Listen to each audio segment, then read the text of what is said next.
morning, everybody. New time, same great show. Welcome to Coast. How's it going, man? Another day in paradise, just a lot earlier this morning. Yeah, that's right. Yep. So how was your weekend? What'd you end up doing? Saturday I went to the premiere of a very long commercial. Brumate by Garage Beer Okay. and Jason Kelsey premiered at a theater. Hmm. And it is no, Scott. This is live. We This are is live. How What's about happening that? when? And yeah, this is the new time, Scott. This will be when we roll out every day. So, Anyway. Garage Beer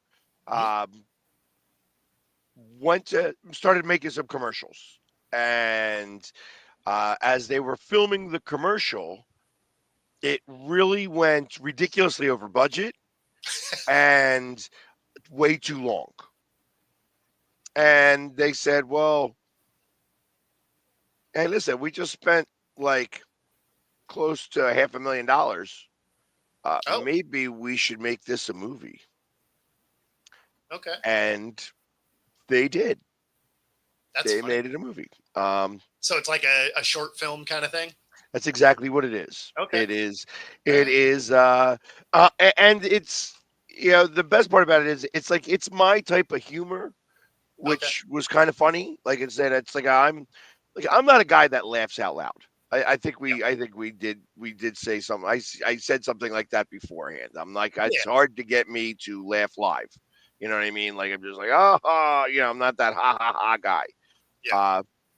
This was actually there were some ha ha ha moments for me. Nice. It was more like a ha, you know, like Right on. that's like one of those moments. So yeah, it was some ridiculous type of humor and like a little slapsticky and stupid and like fart humor type stuff. You know what I Sure. mean? That's and yeah, it was interesting. It was fun. You know what I mean? And the event had some interesting moments to it, Hmm. and it it was probably the first premiere for a commercial I've ever seen. Right? Yeah. However, I mean, when you think about it, like when you spend that much money for a commercial, like short of doing something like having a premiere for a movie and such, it's it would be a big waste of money Oh yeah. No, because, like that's a crazy budget for a commercial. well, I think that they just kept doing it and doing it so you got Jason Kelsey, who is a brand new owner of a beer company. Yeah. And they're so they made like a couple of commercials. And so they started off with um premiere, like not the premiere, but like the previews of, and they made other commercials. And the first commercial um that he did was actually like a really good commercial. It was like, you know, done in like the old Scottish, like, hey, you have Jason Kelsey sitting there with a beer and he's singing a song to himself and to the beer and he's drinking the beer and you Right know, on. but the commercial just went too long. Like it was just like, I don't know that they needed to do that fourth verse, you know? Oh And yeah. then it was the fourth verse where the beer finally ended. And then it's like he stops singing, he goes to the refrigerator, he opens it up, and there's the refrigerator is full top to bottom with beer. Okay, great. Um, and then he starts dancing a jig that goes on a little too long. You know what I mean? It's Yeah. like, yeah, you didn't need to do all of that. You know what I mean? So you could have cut like a version out of the song and done that and actually made that, which is probably what'll happen. Like Yeah. I thought it was like well done. It was like okay, that was, and then the second one was also kind of funny. I don't remember the second one as much, but then Brumate, which was the whole thing. It's all right. It was like 40 minutes long. Oh, So yeah. That's even long for a short film. yeah, Right? Like short films are like 15, 20 minutes typically. So that's funny. Okay.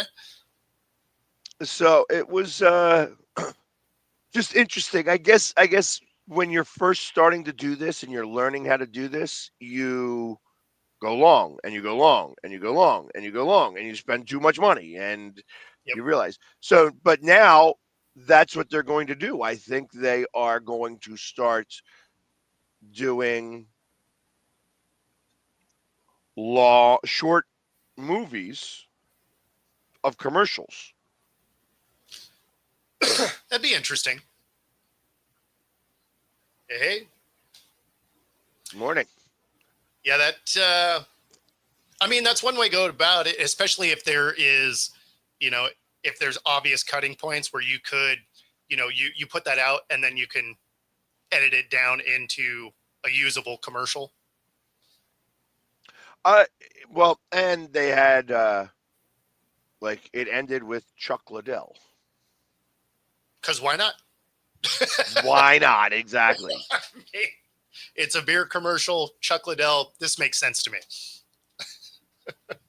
So, but it was interesting, and I mean, obviously, it was only Jason that was there, no Travis, although Travis is in the movie. Chuck Liddell was there.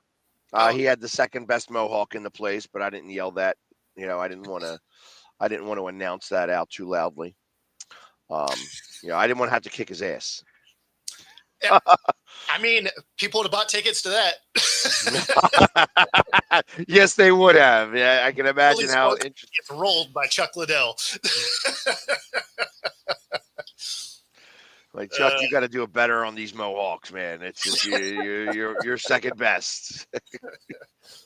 Uh, But yeah, it was a fun time. It was interesting to say the least. So yeah. it'll be fun to see what everybody else seems to think about it. Like I says, it's goofy, fun humor. And when you think about this, that this is supposed to be just a 60-second, internet commercial that Yeah. wound up going ridiculously over, it makes a lot more sense. Yeah. Well, I mean, 40 times too long is, that's pretty over. Yeah, and I'm saying 40 minutes. It might have only been 20. It just like Oh, at some points it seemed like it dragged a little bit. You know what I mean? Like, oh yeah, and it they're was still done with going. the 80s style kung fu movies. Oh, okay. You know what I mean? Yeah. Except the fact that they actually spoke the words. Like I was wondering if they were going to. Do the Damn dub it! over. Yes. uh, I don't know why that hasn't progressed very well. Like when you see things that are dubbed over today, they're still kind of terrible. You know what? Mostly because it's if you're filming it and you want to use the exact film and you're using it in a different language, it's going to not show as well. So, For sure. But because AI voice matching is is to the point where you could effectively do that. I feel like you could make it so the dub over doesn't look so bad, especially when you see like the things on Netflix where sometimes the dubbing isn't quite on time either. It right. seems like they would have the budget to make that right. Well, that's, it's funny that you say that because I think of the show Money Heist. Yes. And then Money Heist is a perfect example of that, where it's, I mean, now the first season of Money Heist was great. Yeah. Second and third, the second one stayed on target. The third one got crazy. It was just like, all right, this is ridiculous now. That this isn't going to happen now. This is not real life. Yeah. So, Well, I um, mean, Fast and Furious, right? Like they're just cars are in space, and like, what are we doing? Yeah, I didn't quite understand that whole thing either, but but that's like, but they went the Jason route. That's what they did. They went like, Yeah, hey, Friday the 13th, Jason in space. exactly. Because why not? Again. It's funnier to watch him killing people on like how does he sneak? How does he sneak onto any rocket? This is the first thing. Like, how does that even occur? Or, Right. oh no, we're going to send him up in a rocket because that's Jason Voorhees and there's no way of killing him, so we're just going to send him out to space. Oh, guess what? He's going to spacewalk very slowly over to the over to the space station. Oh man. Yeah. Now it's some of that is really terrible. I remember parts of Squid Game were also that way, where the dubbing was just rough. It you're just like, oh, like it was entertaining, but there were moments through it where you're just like, oof, man, I feel like you guys could have done a better job of that. So speaking of Squid Games, I mean, obviously, I saw the very first season. That's the only one I saw. Okay, all right, because they have season 2 and season 3. Yeah. And I was like, does it really need? Like, I understand it was such a phenomenon that maybe you try to do a sequel, Sure. and I guess enough people watched the sequel that they said, hey, let's make a third season. And I'm like, and the third season was like, okay, now you got the same guy coming back and he's like trying to tell everybody. And I'm like, this, I can't get past the second episode. Yeah. Yeah. Cause if you're the guy that won and then they're bringing you back, I'd be like, nah, I was lucky enough to get out the first time. Like, I'm good. And I got $456 million. Right. I killed my brother to win $456 million. The fight's out of me. I'm done. Right. Be like, hey, you know what? Hope y'all make it. If you do, this is the beach I own. Or you know what? I ain't even talking to you. Bye. Peace. Right. I don't know. But anyways, so yeah, that's so that was my weekend. So I have to ask, Yep. I know that you weren't able to make it, but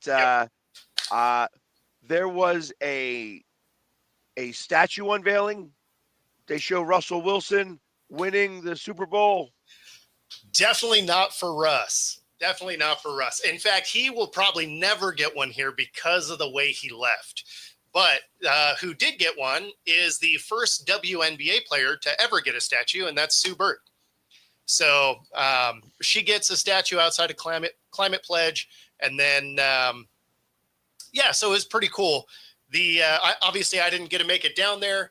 Saturday I test positive for COVID, so literally everything that was cool that I had on my list goes out the window. So even if I was supposed to be out there today, I wouldn't have been able to go. So yeah, can't get the statue sick. Yep. Now, Sue Bird, is she related to Larry? Nope. But she did have 4 WNBA championships, 3 or 4 Olympic medals, 5 championships overseas. So I mean, like, she's pretty accomplished. Did a lot of stuff like Larry did, just not related. Yep, exactly. Okay. All right. Well, that's kind of cool. I wasn't sure, like, if it was Beast Mode that got it, or they put a big Skittle out there, like, hey, this is, yeah. That would be funny if it was a giant Skittle, like an M&M guy. Yeah, that's exactly. Just that they have a big statue of a Skittle, one Skittle. With a rainbow coming out of it, like, taste the rainbow. Yes. So, yeah, I can't imagine that. I cannot imagine that Russ is going to ever get a. So, no. And it's funny because when you wrote that to me, the way that I read it, because I just like glanced across it. I'm like, wait, what? Someone gave him one, right? Because I was like, what, the Giants are really just overreaching here. They're like, oh no, he's our guy. Look, we built him a statue. Something like that. I mean, it will be their best quarterback since, Eli. Actually, and if you look at it, first off, the Giants, in preseason have been doing fairly well. But Russ did not play very well, and Dart did. Yeah. Dart's actually been playing pretty good. Yeah, Dart is gonna be good. Like, he's gonna benefit from not having to start day one. Russ is gonna have an okay season, right? It's not gonna be great. It's gonna look very similar to. It'll probably look numbers wise similar to the last year in Denver, because although he didn't play well on a stat sheet, like all of the Russ super fans are like, look at his stat sheet. And you're like, yeah, that's great. Unless you look at how those stats came together. Like, when his defense got him the ball in positive territory, yeah, they scored. But anytime he had to have a sustained drive, it was a wrap. I would imagine it's going to be along those lines again. So stats wise, he's probably going to look good, which again is going to be better than what they've had. Right. But yeah, I would imagine that Dart gets a little bit of action this year, but because they have Jameis also, I don't think he has any real chance to win the starting role. Gotcha. I don't think so either. I think I'll be honest. I feel like that that the coach over there is more old school when it comes to stuff like that. Yeah. But it's like and listen, I like it when the Giants are better. I would love the Giants to be the third best team in the division.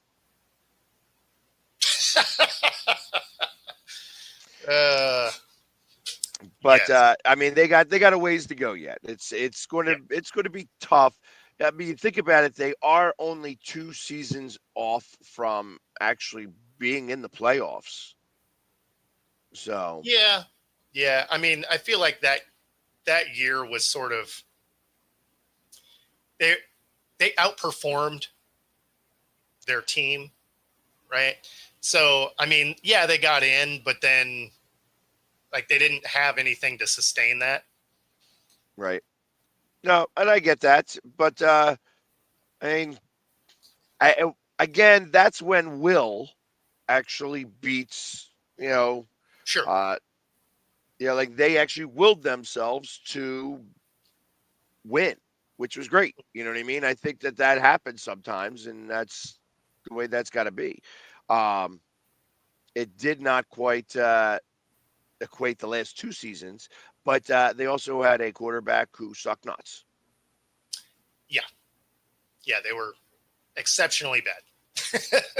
So, Speaking of quarterbacks that are questionable, everybody is now saying Caleb Williams is going to be amazing. He's going to be the best ever. And can we pump the brakes? Like, Bears fans, they crack me up. You have one good game. And in this scenario, yeah, you play the Bills, but you guys rolled out with number ones on both sides, and the Bills didn't start anybody, right? And so now, don't get me wrong, they should have still played better than they did. But let's calm down. I remember when you guys said Justin Fields looked like he was the world beater because he had 3 touchdowns and 4 passes with 100 and I don't know, it was like 180 yards. Just neglecting the fact that it had -1 air yards for all that. And you're like, oh, cool. So your receivers are dynamic. Your quarterback threw to the flat. Good job. So, and then we saw how that worked out. So maybe just calm down. It's preseason. We've seen this movie before with the Bears. Caleb Williams, I'm sure, can be serviceable in the league, but let's knock it off with he's going to be the best quarterback to ever play the game. I agree with that. So, and And not only that, I just because I don't have much to even say about that, because I tell you, I already know exactly where Caleb Williams is going to be, and like his nails look a lot better than Jay's, but Jay's nails are going to be exactly what his play looks like. So Yeah, I mean, yeah, I don't. I do think he can be serviceable. I think he's going to have to get beat up a bit. Needs those like humbling moments to get him to play a little better as a teammate. I don't see any of that happening. Yeah, maybe Yeah. not. Maybe not. Some people have it and some people don't, and he's not one of those guys. I just feel like that he is too, uh, as my mother would have said, too big for his britches. Yeah, fair enough. Fair enough. Yeah, I mean, the plan is always to have the tools, not be a tool, right? Right. Exactly. However, like changing it up a little bit and getting off of crappy teams. The Eagles made a trade. Okay. They receive John Mechie III from Houston, Okay. and they traded Harrison Bryant, who was a tight end, um, to Houston, and also traded the picks back that they traded in the C.J. Gunnar Johnson trade. Oh, okay. All right. So yeah, there was a trade. I don't know like where he's going to fit in that whole scheme, but okay, we got another receiver. Woo! Yeah. Yeah. One good thing to note is on the Seahawks, offensive line play has looked good. That is something I'm not used to saying. So it's really encouraging. The last two games, they were averaging over 5 yards a carry, which means nothing because it's preseason. So those numbers are laughable. They don't make any difference. The first game, they had almost 200 yards rushing. This last game, it was like, I don't know, it was 250 or more. Which, again, none of those stats matter. But what did is the movement on the offensive line, the positioning on blocks. It was like, oh, what is this? We have an offensive line. Because whether it's preseason or regular season, the fundamentals of an offensive line you can watch, right? So those were the things like, okay, they are in the spots they need to be to actually open up the running game and create blocking schemes. And, Darnold and Locke were able to complete passes. So yeah, no, it's actually very encouraging. What's that? Sorry. Oh, you're good. So very encouraging to see that Seattle might finally have a good offensive line. Maybe not great, but significantly improved.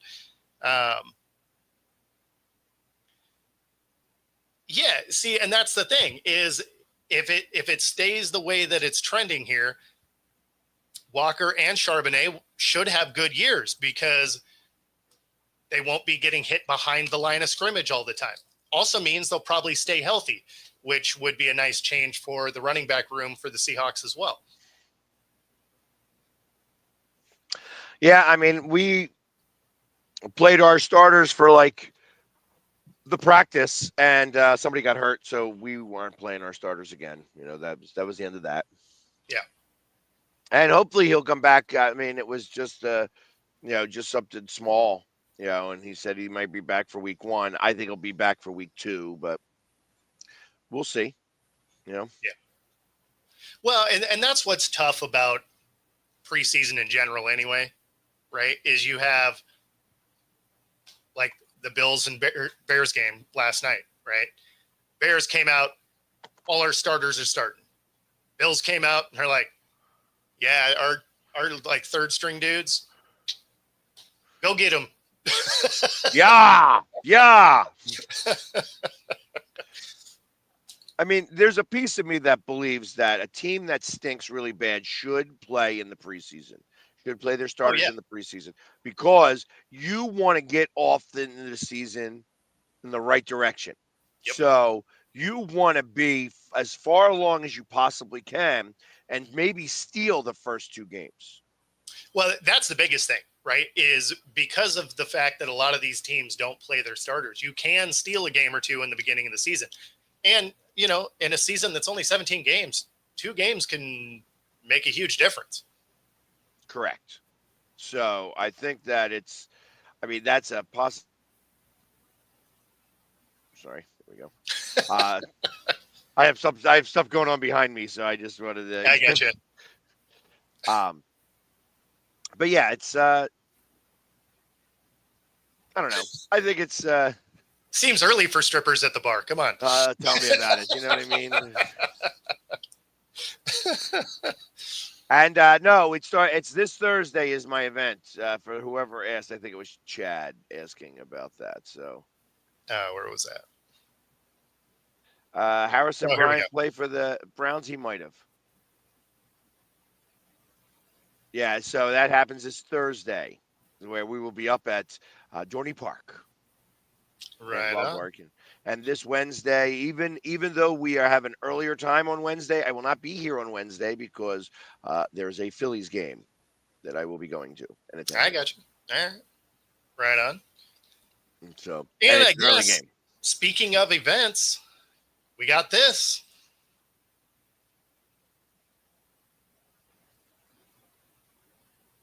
Or do we? Maybe.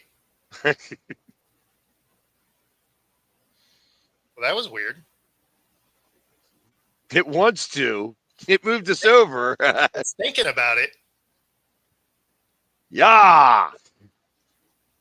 All right. This is. Huh. What, you send me a virus? What? I don't know. Weird. Yeah, the black hole. Yeah. It was good. That was great. That was a great commercial. Definitely go check it out. That is weird. Yeah, I don't know what happened there. Yeah, I don't know. The thing that's funny is pre-show, it played.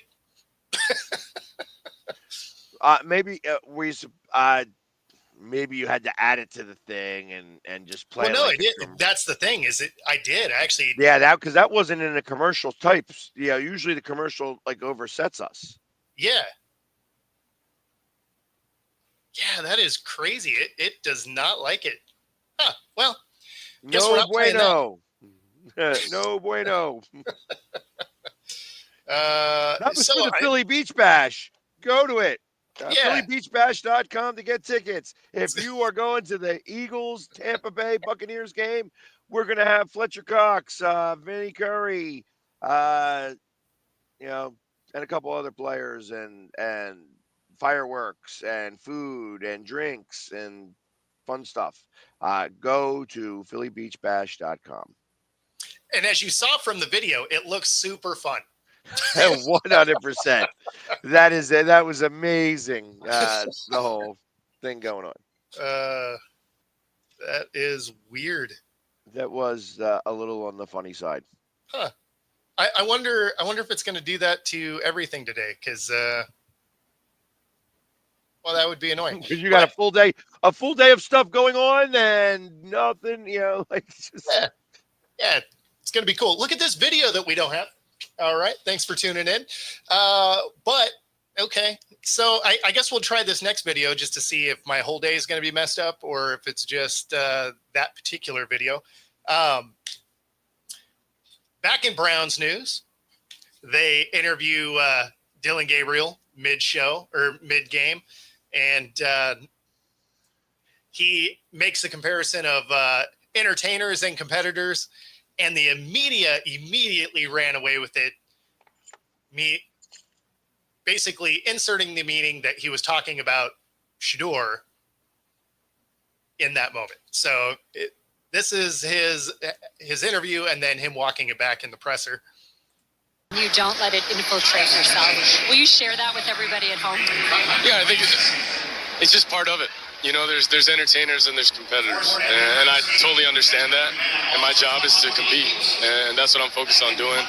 Of course, we're doing this mid-game, but it's something that I'll get used to, and just want to be the best team that I can, and create an environment where we can all go do our best work. That's all we want to do. All you in this room are entertainers, and you have a job to do, and I respect it, right? And I'm a competitor, so I have a job to do as well.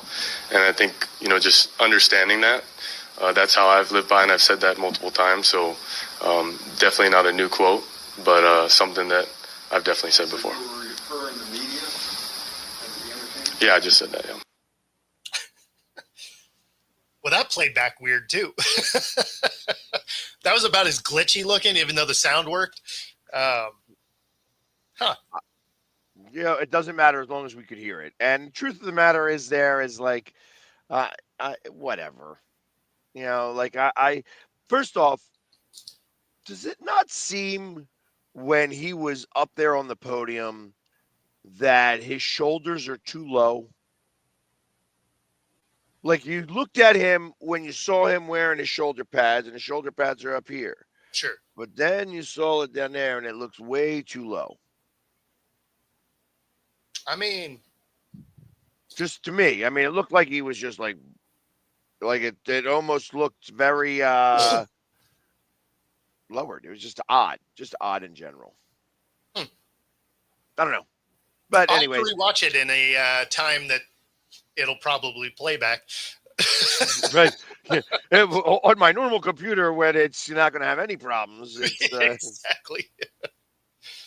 I just found it funny because the media tries to bump it into basically anything to shove it into a Shador topic, right?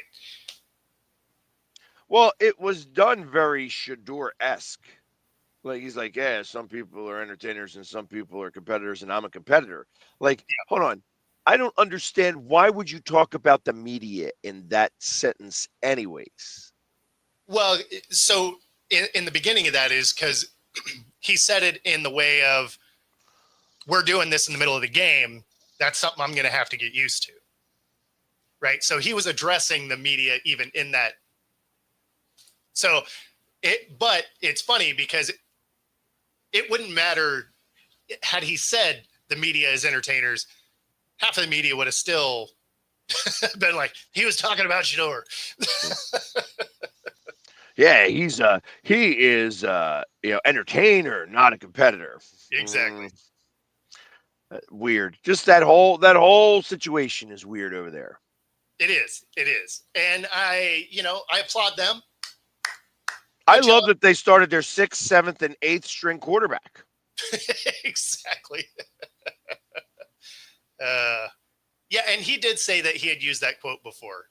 He said that's not something new that he said, but now the media wanted to run with it, and I just found it entertaining because now people are losing their minds on both sides of it, especially the hardcore Shador fans. They're like, going in like, we hate this guy. And you're just like, oh, you guys are crazy. Yeah, that old Russ Wi-Fi. Yeah, I don't know what is going on. It's I think it's a StreamYard thing, though, not a Wi-Fi issue, because all the rest of my stuff is working. So. Yeah, the media always stirs the pot. They got to figure out something that actually makes them, relevant. Yeah, well, because he wasn't wrong. It's an entertainment field. Something like that. It's clicks and watches. That's what it is. So, I'm going to switch it up here a little bit because obviously today starts the Seattle Mariners versus the Philadelphia Phillies at Citizens Bank Park.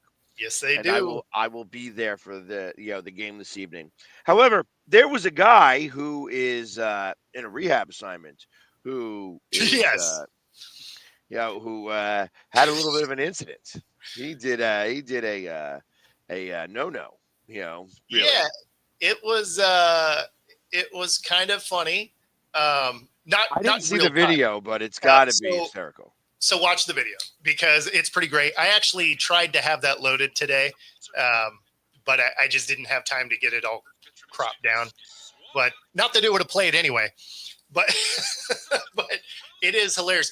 And so there is some backstory to it in the way of, this is his rehab assignment to try and get back to the M's, right? In this 3-game series, he's been beamed 5 times. That was the 5th time he's been hit in this 3-game series. Wow. So, I mean, I get the frustration. You still can't throw a bat at the pitcher, but or throw a whole bunch of. He got kicked out obviously right away, and then immediately. guys started throwing stuff out of the dugout. Yeah, all the seeds and yeah. And listen, I guess he's ready to get called back up. I'm done with this rehab assignment. I ain't rehabbing shit down here. I'm getting beat up. Right. I mean, getting beamed 5 times in 3 games is rough. Like that. I would be mad too.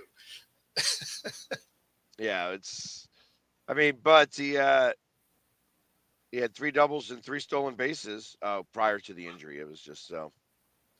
Yeah, I mean, at the end of the day, you can't throw a bat, right? So he's going to get suspended. I am very curious the length of this suspension.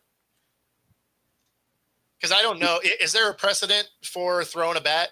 I don't recall ever seeing someone throw a bat. No, I don't remember hearing that either. So my expectation is that he's probably going to. I mean, is he going to get suspended from AAA?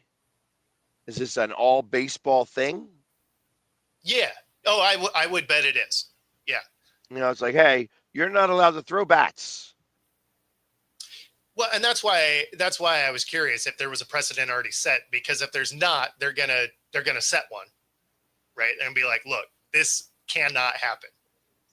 So I would imagine this suspension might be a little lengthy.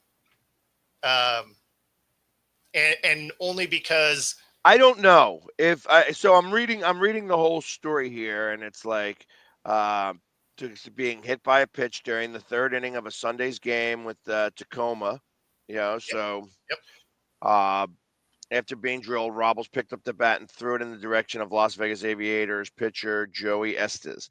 It's the 4th time in 5 games against Las Vegas that Robles has been hit by a pitch. Oh, it's 4th time. Okay. Yeah. So it was, he swung at this pitch though. Sort of. He was coming in, and then it was cut. It curved and was headed right towards his chest, and so he kind of spun his whole body out. So I mean, it actually still would have counted as a strike, or it should have. I don't know. I wasn't watching the game, but yeah, because the bat crosses the. Yeah. He awarded him the base though. If you watch the ump at the end, so he didn't think he swung. It looked like he basically thought that he was trying to get out of the way of the pitch. Got you. So the guy who came in for him got the base. I'm assuming. I didn't watch that game. I just saw the clip. I saw the same clip you're probably watching now. Right. Yeah, it was on X, and I was just like, I'm trying to. I don't watch a lot of AAA baseball. No, me neither. So, but all right. So yeah, awesome. Yeah. No, I thought it was funny though, and it was interesting because it was a delayed throw. Right? Like he's barking a little bit, and then he's like yanks the bat, and you're like, oh, I mean, it wasn't even like it was the immediate reaction. Yeah, because he was like behind the umpire, and then came out from behind the umpire and threw the bat, and then he started to charge the mound a little bit, and so yeah, this is well, and that's why I think this could be a little bit lengthy of a suspension, because 1, they want to set the precedent of, look, you're going to miss some time if you're throwing bats, and then 2, because it wasn't the immediate. Like, soon as it did it, he chucked the bat, and it just happened to go that direction. Like, he had a few seconds and then threw the bat. And so it was much more deliberate than maybe he was just like, tossing the bat because he was mad and it went that direction. Like this was I'm throwing it at the pitcher. Yeah. And, speaking of like going nuts and doing something that you're not supposed to do. Okay. Did you see the Instagram video of the Appalachian State guy? No. He ripped, I think this was during a practice. He ripped the helmet off of a guy, defender, ripped the helmet off of the offensive lineman, swung him and hit him. With the helmet? With the helmet. Woo! Yeah, and I think this is during a practice. Like I think that the quarterback was wearing a red shirt. You know what I mean? Wow. And he That's literally you're not playing football anymore. yanked that. Yeah, I think so. I think that, like I'm trying to find the story about it, but it was like watching the video was like, ooh, like that is no bueno. Like that's like no cool because he connects. And the guy's like, oh my, he went down. Of course the guy go down. I don't care how big of a guy you are. You get hit in the head like that. You get blasted with a helmet. Yeah. That's going to mess your day up. So, but I'm going to see if I can find out. Yeah, I'm looking right now because that Appalachian State helmet hit. Here we go. And, for everybody watching, we'd show you the video, but we wouldn't be able to anyway. Yeah. But maybe we will tomorrow. Tomorrow might be the better day to do that because it's a video that you want to see. It's not shown very well because it's the image quality. Yeah, the image quality is terrible. But it's wow. Like, and it ends right there. Like too. Huh? Full roundhouse swing. Like he wound all the way up to do that. Yeah, and that's like, the only saving grace is they had the foam protectors. Is that saving grace? Yeah, because it wasn't the hard shell that hit him. So, like, it's still going to hurt, right? But a lot. But at least there was a little bit of padding before it came through, right? Imagine if it didn't have the that external padding on it. If it was like a game helmet. Yeah, I'm trying to figure out, like, because I'm looking at Appalachian State, and obviously I'm not really able to see much of anything with that, but because it's only showing like good news for them, not shit. Well, news. yeah, I mean they're not going to publish this, but I mean that kid better be off of the team. I would bet that he is not going to play football there anymore. I can't. Yeah, exactly. Like, I mean, I'm trying to find the. Yeah, I'm going to see if I can see if there's more footage to it. Yeah, because I there we go. That's wild, though. A viral incident involving an Appalachian State football player striking a teammate with a helmet occurred during a summer practice in August 2024. That's a year ago. Interesting that this is just surfacing then. Yeah. Wearing number 12, offensive lineman wearing number 73 in a dispute. The defensive player then grabbed the offensive lineman's face mask, removed his helmet, and swung it at his head, making contact. Stated that this behavior was completely unacceptable and would not be tolerated within the football program. The university handled the matter internally and did not release the name of the player involved. The incident drew comparisons to the 2019 Myles Garrett. Yep. So basically what the college did there was say, you're not going to play here, but we're not going to barbecue your life. You can go play somewhere else, but it isn't on our team. Said that the guy he hit wanted him to stay on the team. Wow. And Scott, that's exactly what I'm saying. How did that stay this quiet for a year? Like, that's crazy. How is that just surfacing? So it did come out last year by TMZ.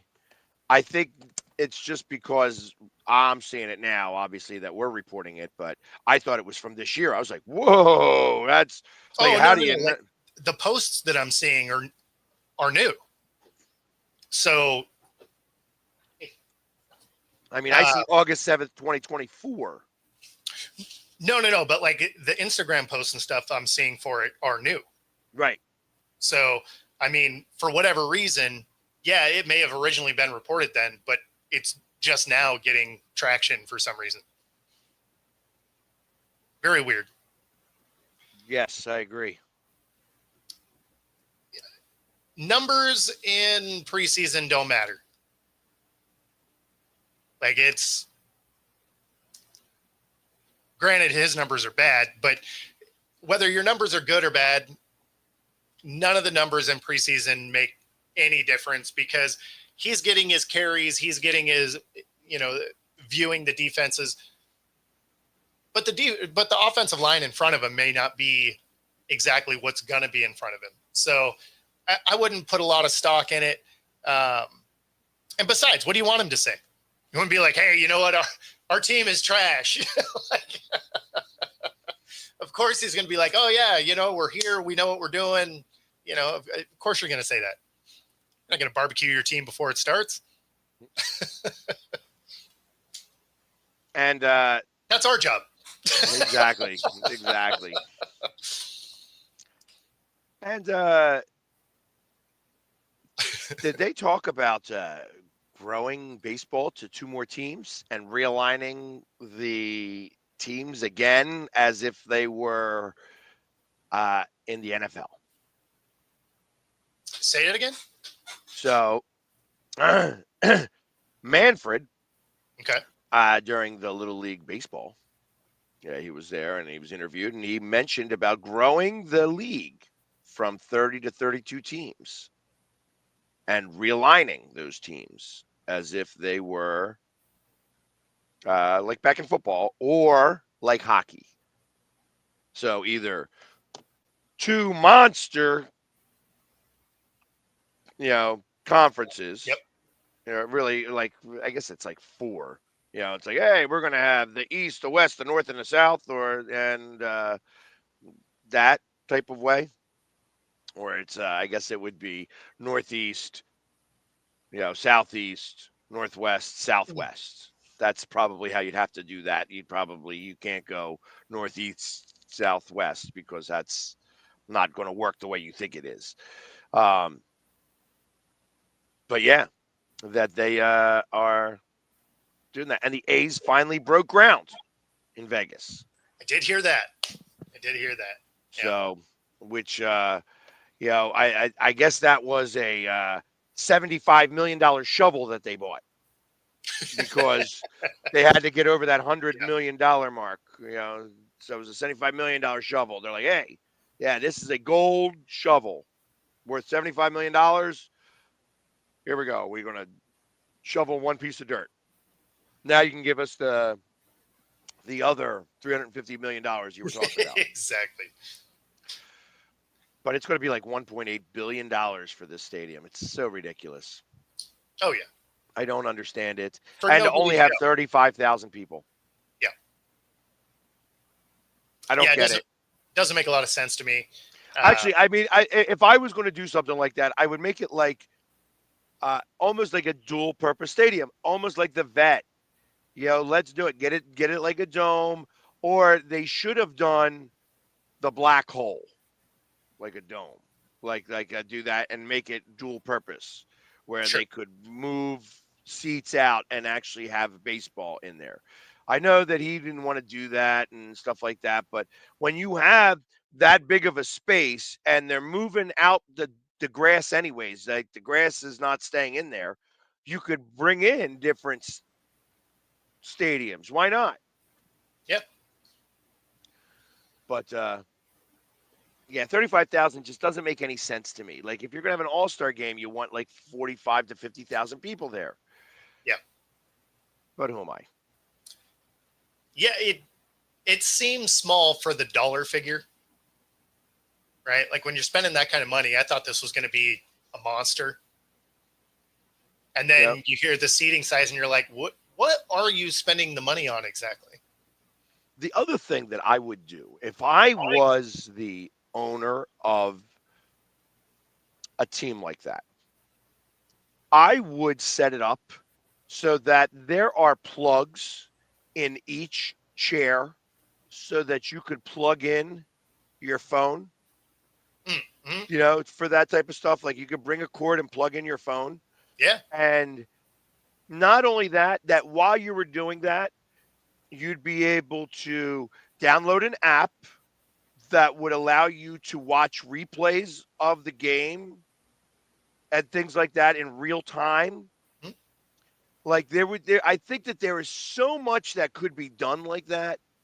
And by doing that, just imagine like all of the data that you could receive from that, because anybody who plugs in takes the risk of like, hey, like this is what's happening. Now, obviously, you better have some very strong cryptic stuff in there so that you're not.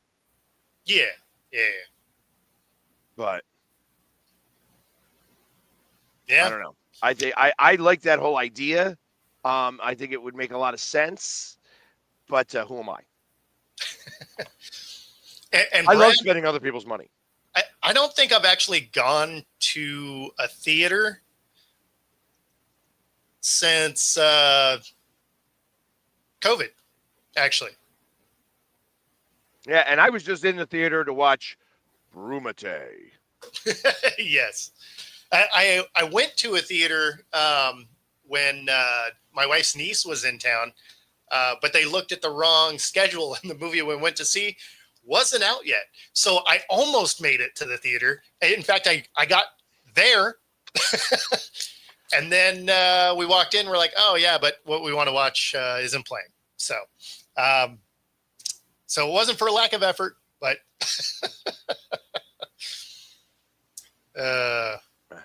anyways. And right next to the highway is good, though. Make it easy to get in and out. Well, that would be great if they actually have real parking. Yeah. You know what I mean? And I mean, I guess truth of the matter is that they should have everything costs out in Vegas. You get scammed now for everything. It used to be that food was cheap out there because they wanted you to gamble your money away. Yeah. Now it's supposed to be. now it's not. Everything is through the roof, and it's like it's no longer the adult playground. Like they should have a monster adult playground out there, but they don't. No, and it's funny because that all changed. It's actually when I started not liking to go to Vegas anymore. Is soon as they really changed their marketing to it being a family place, and you start going to Vegas and it's kids everywhere and everything's expensive, and you're just like, what happened here? Like it used to be the adult playground where like food and drinks were cheap. Even the flights were cheap, right? They discount the flights there. You used to be able to get to Vegas for like $100. And now it's expensive to go, it's expensive to stay, expensive to eat. And it's all because they have somehow convinced everybody that this is a destination for families. And I'm like, this is the least family, like if I had kids, I don't, but if I did, Vegas is not very high on the list of places I would take my kids. No. I would take them to Cleveland first. Right now, don't get me wrong. Some of the things they did was, getting rid of some of the vendors that were handing out, hooker cards and stuff, getting them off every single corner. Like, I like that. Right. Yeah. But they're on every other corner though. Well, no, they're not on the strip anymore. No, that's not true. They haven't been the last few times I've gone. When was the last time you went there? 2 years ago. Yeah. No, they were there. Yeah, I don't know, the guys that are doing the.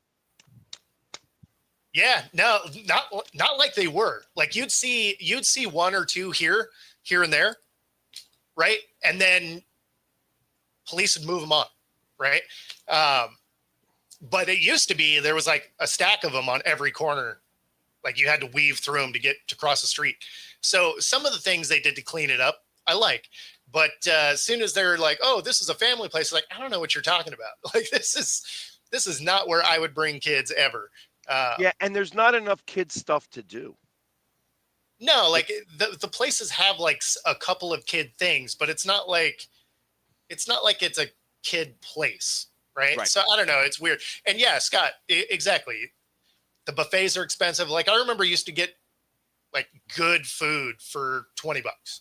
Yeah, $19.99, like, and it was all 24-hour buffet that you could eat like everything in the world and sit there for like 2.5 hours and get everything from like sushi to steak and lobster, and it would like you would go like just across the board, like, hey, I'm going to get some French fries and some lobster and some steak and also some pancakes. You know what I mean? Because that's I'm doing this at 2 o'clock in the morning, and I want to eat some dinner first and then go into breakfast. Yep. Not anymore. Not anymore. It's not the same, and it's a shame, because I think Vegas could be a lot more fun. I was hoping that Atlantic City would kind of try to do that, but they can't. Obviously, it's just not the same. The old Showboat actually has become like they don't have gambling at the Showboat anymore. It's all like they have indoor go-karts and things like that, which is kind of cool. Like I dig that, to try to make it kid friendly. Yeah. But it's still not enough. It looks like the old dingy casino with go-karts in it now. Fair enough. And I mean, yeah, like that was one of the things that was attractive to Vegas. Like for those of us that didn't have kids, or for parents that wanted to get away from their kids, they're like, "Oh, we're going to go to the adult playground and gamble and drink and just, let loose, whatever." And now it's not that same feel. Apparently, they're making a lot more money, so I mean, good on them. It worked. But no, they're not making a lot more money. They're making similar money. They're just with less people. And when every time they try to do something, they gouge too much. And like when they had the draft out there, they thought everybody was going to pay ridiculous amounts of money. They had to refund cost of rooms to certain people because it was like, oh, we're going to charge you like $1,000 a night for a room. And then people were able to buy that same room for like $150. And they're like, okay, we're going to give you back some of the money that, we gouged you for, because would be bad business. Like it's too bad of a business to be able to say, all right, you paid $1,000, you paid $100. Yeah. Guess you should have waited to book. Asshole.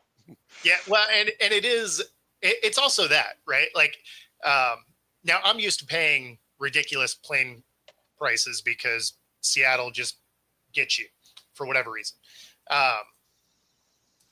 But when the plane ticket costs the same for me to go to Mexico or to Vegas, I'm going to go hang out on the beach in Mexico, because then my beers are $1.50 a piece. Cozumel is very nice this time of year. Right? I mean, like, what are we doing right now? So yeah, it's interesting that they've really kind of hurt their product. I mean, again, they're making the money they need to make, so I guess whatever, but it just becomes a lot less desirable. I used to like to go all the time, and now I go every couple years, maybe. Yeah. But I don't know. Such is life. Gets us to the top of the hour. If you've been watching along and enjoyed the new time, or even if you didn't, like and subscribe. Other than that, we will see y'all tomorrow. Take it easy, everybody. Peace.